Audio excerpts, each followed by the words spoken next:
Vous ne pouvez pas les rater. Vous les avez vus ici, là ou encore là.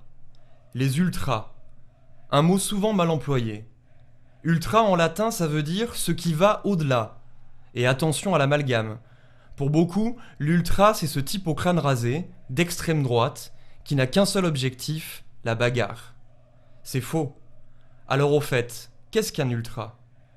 Pour le comprendre, revenons sur le sens de ces trois termes, trop souvent confondus. Supporter, hooligan et ultra.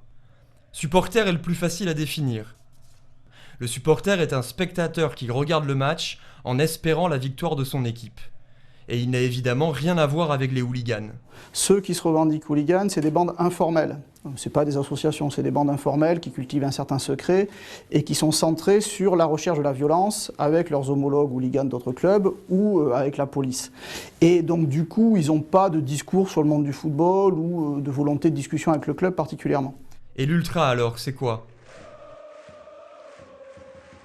Les ultras se définissent comme les meilleurs supporters, ceux qui vont chanter le plus fort pour leur équipe le plus régulièrement, ceux qui vont faire les animations pour colorer le stade les plus belles, mais aussi ceux qui parfois peuvent avoir recours à la violence pour, comme ils disent, se faire respecter, entre guillemets, des supporters adverses. Petit rembobinage. Le mouvement ultra naît en Italie à la fin des années 60. En particulier dans les tribunes du Milan AC, où le premier groupe d'envergure apparaît. Son nom ? Fossa dei Leoni, la fosse aux lions. Ensuite, dans les années 80, le football italien est au sommet. Il domine l'Europe. Et le mouvement ultra fait tache d'huile. Il gagne Marseille en 1984. Les premiers ultras français sont nés avec le Commando Ultra. Suivent les Boulogne Boys à Paris, puis la Brigade Sud à Nice. Et bientôt, les tribunes de tout le pays. Aujourd'hui en France, il y a des dizaines d'associations, plusieurs milliers de membres et de sympathisants. C'est une minorité par rapport au nombre total de spectateurs, mais très bruyante. À la différence du simple supporter, l'ultra se veut acteur du match. Debout pendant toute la rencontre, il saute, provoque, insulte. L'ultra est un agitateur et il le revendique. Surtout, l'ultra chante à plein poumon son amour incandescent pour une équipe, une ville, une tribune, son territoire.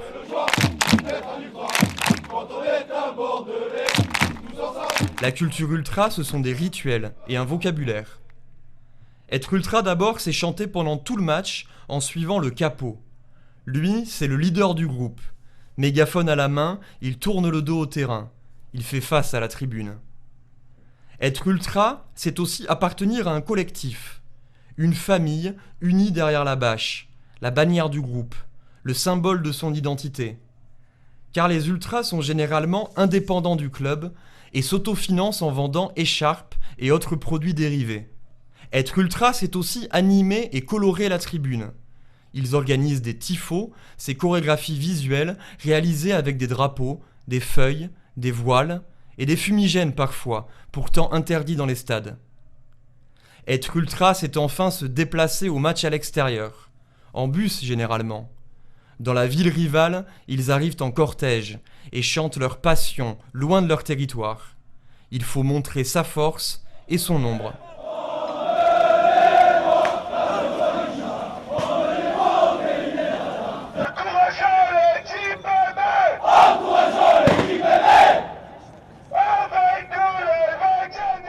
Dans le langage ultra, faire le grand chelem, c'est participer à tous les déplacements de la saison.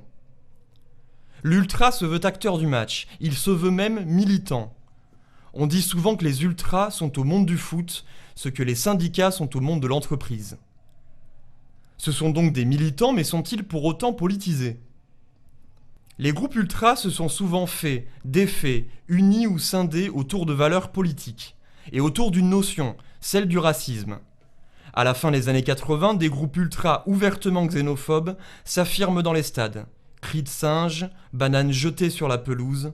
Face à ces comportements, se forment des groupes ultras antiracistes. Le cas du PSG est un bon exemple, avec la création des groupes de la tribune Auteuil pour répondre aux démonstrations racistes de la tribune de Boulogne. Ces deux groupes ont depuis été dissous. Aujourd'hui en France, les incidents à caractère raciste sont extrêmement rares. L'extrême droite n'a pas disparu chez les ultras, mais elle est beaucoup moins visible dans les stades. ce qui est dominant chez les groupes ultras, c'est qu'on ne fait pas de politique. C'est-à-dire qu'il y a un refus du politique de la part des groupes ultras parce qu'ils ne veulent pas être étiquetés de tel ou tel bord, ils veulent pouvoir rassembler. Et la violence alors?